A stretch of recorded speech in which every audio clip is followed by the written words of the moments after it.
అందరికీ నమస్కారం. నా పేరు విజయపల్ల.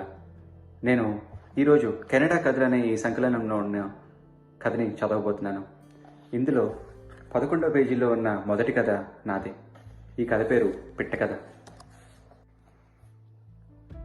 అది 2017 సంవత్సరం. మేము టొరంటో నుండి హాలిఫాక్స్కి కారులో వెళ్లాలని నిశ్చయించుకుని నా భార్య, ఆమె తల్లిదండ్రులు బయలుదేరాము. టొరంటో నుండి హాలిఫాక్స్కి 2500 కిలోమీటర్ల దూరం. అక్కడ చేరాక మేము చూడవలసిన ప్రదేశాల్లో మొదటిదైనది క్వాబెట్ ట్రైల్.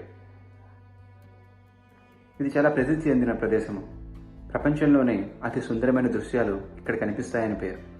అతి పురాతనమైన అడవులు, కొండలు, సముద్రాన్ని చూస్తూ తీరం వెంబడి కొండలు, లోయల గుండా ప్రయాణం.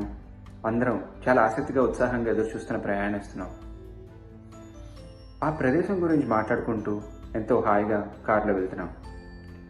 అంతలో రహదారిపై అటువైపు వస్తున్న ఒక లారీ వేగానికి రోడ్డు మీద నుండి ఒక రాయి ఎగిరి నా కారు అద్దం మీద పడి అద్దం బీటవారింది.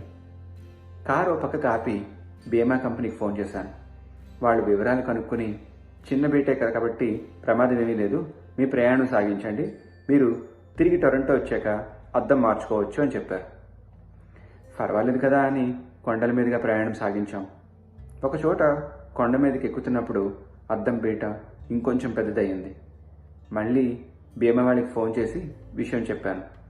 అద్దం అంత సులువుగా విరిగిపోదు, మీరు హాలిఫాక్స్ వచ్చాక రిపేర్ చేయించుకోవచ్చని ధైర్యం చెప్పారు.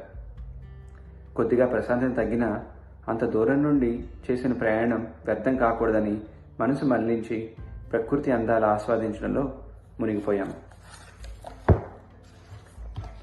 సాయంత్రం అవుతుండగా తిరుగు ప్రయాణం అయ్యాము. కొండ దిగుతున్నప్పుడు దారిలో మరమ్మతులు అవుతున్నాయని దారి మళ్లించమని బోర్డులు కనిపించాయి. అవి చూసిన వైపుగా పోతున్నాం. నేను కుడివైపుకు తిరగాల్సిన చోట పొరపాటున తిన్నగా వెళ్ళిపోయాను. ఇది సహజమే కదా, వచ్చే కూడల దగ్గర టర్న్ తీసుకుని వెనక్కి రావచ్చులేని అనుకున్నాను. మామూలుగా ఎత్తు నుండి కిందకి దిగుతుండడం వల్ల కారు నేను అనుకున్న దానికంటే ఎక్కువ వేగంతో వెళ్తుంది. రోడ్డు మధ్యలో గింజలు ఏరుకుంటున్న పక్షులు, వాహనాల అలికిడి విని ఎగిరిపోతున్నాయి. నా వాహనం వెళుతూ ఉన్న చోట్లల్లా పక్షులు ఒకదాని వెనక ఒకటి ఎగరడము, సరిగ్గా నా కారు సమీపిస్తున్నప్పుడు ఆఖరి పక్షి ఎగరడమో ఏదో విన్యాసం జరుగుతున్నట్టుంది. చూస్తుంటే చాలా సరదాగా ఉంది. వీటికెంత క్రమశిక్షణో ఎవరు నేర్పిస్తారో అని కబుర్లు చెబుతుండగా ముందున్న పక్షుల గుంపులో ఆఖరి పక్షి ఎగరడం ఒక సెకండ్ ఆలస్యమైనట్టుంది. ఎగరబోతూ పైకి లేచి ఎగరలేక కింద పడిపోయింది. నా కారు దాన్ని గుద్ది ముందుకు సాగింది. కానీ నా మనసు అక్కడే ఆగింది. నా మనసు చాలా బాధపడింది. అది అసలు ఊహించిన ప్రమాదం. అంతగా అలరించిన పక్షులని హాని చేశానని ఒక అపరాధ భావం చోటు చేసుకుంది నాలో.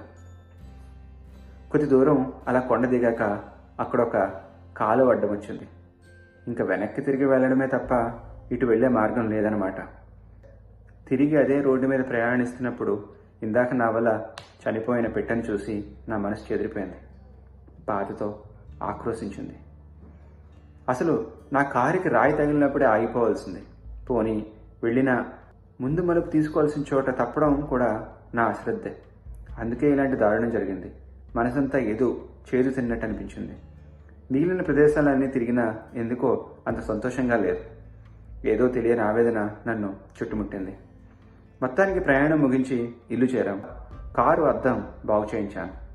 తిరిగి రొటీన్లో పడి ఇల్లు, ఉద్యోగం, మామూలు పనులు సాగుతున్నా కానీ ఆ పక్షి నా వల్ల చనిపోయిందని గుర్తొచ్చినప్పుడల్లా నేనేదో పెద్ద హత్య చేసినట్టు భావం కలుగుతోంది నాకు. ఎన్ని నెలలైనా నా మనసు చచ్చిపోయిన పక్షిని తలుచుకొని బాధపడేది. చాలా కాలం తర్వాత కలిసిన ఒక స్నేహితుడు నేను ఉత్సాహంగా లేకపోవడం గమనించి, ఏంటి సంగతి అని అడిగాడు. ఈ పక్షి విషయం చెప్పి బాధపడ్డాను నేను. వాడు వెంటనే, ఒరే, నువ్వు అనవసరంగా ఎక్కువ ఆలోచిస్తున్నావు. ఆ పక్షికి ఏదో అనారోగ్యమో మరి ఇంకేదో ఉండుంటుంది. ఏమీ లేకపోతే ఎగరలేకపోవడం ఉండదు కదా. దాని బాధ నుంచి నువ్వు విముక్తి కల్పించావనుకో, నెగిటివ్గా ఎందుకు ఆలోచించడం అని అన్నాడు. ఎంత సమర్థించుకున్నా వినని నా మనసు చాలా ఊరట చెందింది ఆ మాటలతో. వాడి మాటల్లో అర్థమేమో ఆ సమయం నాకు కలిసి వచ్చిందేమో తెలియదు, కానీ నాలో చాలా కాలంగా చోటు చేసుకున్న బాధ చేత్తో తీసినట్టు పోయింది. పూర్తిగా కాకపోయినా చాలా వరకు తగ్గిందని చెప్పవచ్చు. జీవితంలో చాలా సందర్భాల్లో మనల్ని మనం తప్పు చేశామని నిందించుకుంటాం, కానీ ఆ తప్పు వల్ల ఎవరికైనా ఆనందం కలిగిందేమో గ్రహించాలని నేర్చుకున్నాను. అది అద్భుతం అనిపించింది. తర్వాత ప్రయాణంలో నా డబ్బు కొంత పోయింది. అప్పుడు నాకు అంతగా బాధ అనిపించలేదు. నాకంటే ఎక్కువ అవసరం ఉన్నవాడికి దొరికింది అని అనుకున్నాను. సంతోషం కలిగింది. నాకు మంచి విషయాన్ని అర్థమయ్యేలా వివరించిన నా స్నేహితుడు నా పాలిట గీతోపదేశం బోధించిన కృష్ణులా అనిపించాడు. సో ఇదండి నేను రాసిన పిట్ట కథ. సో మీరందరూ కూడా ఈ బుక్ని చదవాలని నేను కోరుకుంటున్నాను. ఎందుకంటే ఇలాగే చాలా మంచి కథలు ఉన్నాయి, దీనికన్నా మంచి కథలు కూడా ఉన్నాయి.